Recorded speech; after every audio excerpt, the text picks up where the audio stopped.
Yeah, pretty amazing. I mean, based on what we saw last year, we were hoping for, some success, get him ready during spring, use him as a starter and kind of prepare him for that role. But to do what he's done to this point, I'm not going to say it's a surprise, but definitely welcome.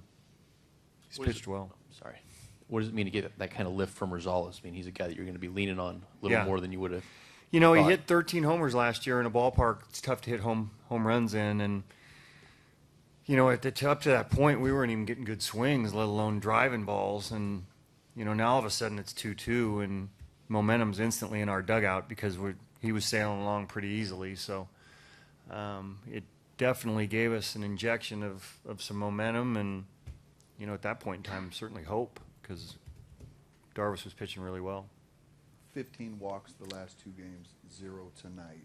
How big of a lift was that just for the whole staff? Yeah, it's something that obviously we try to stress, and when you don't allow guys on, without working too hard at it, that it makes them have to hit their way on base, and you have to string together multiple hits. So that was big for us as a whole tonight.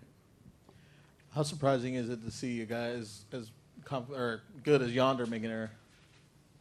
Oh, you know what? One, it's not the easiest play in the world.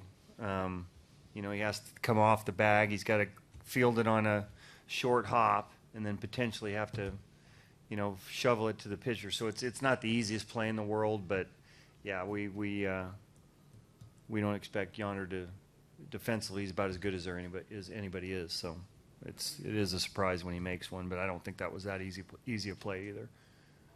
Healy had another pitch hit tonight. How do you think his approach was at the plate?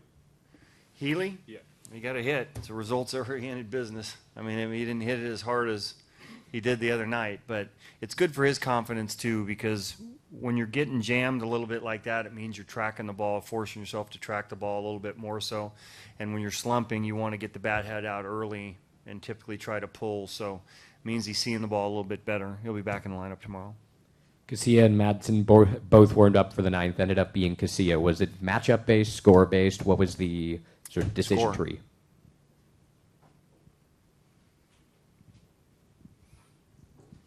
Could you talk of the importance of the game today, especially after last night being shut out and the day before, winning 5-0 with a no-hitter, you come back to win today? Yeah, it's just as much being shut out last night and then going through the first 5 innings or whatever it was with nothing again tonight. And it's tough to try to create some momentum in the dugout and some excitement when you're just, inning after inning putting up zeros. So it was big. And certainly Rosie's hit was the biggest hit of the night, even though we added on a couple of runs after that. But, yeah, when you continue to put up zeros on the offensive end, man, it gets a little tough. What makes Triggs so effective, and was it tough to take him out when you did after 76?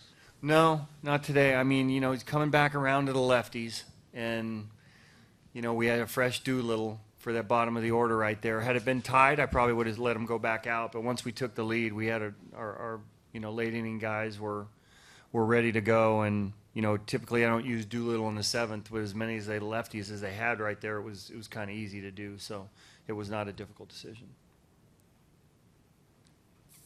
Why has he been so effective? It's movement. When he's throwing the ball over the plate or he's throwing it where he wants to, he's getting ahead, and he's less predictable when he's ahead, and he's got a lot of movement on his pitches, both his breaking ball and his fastball.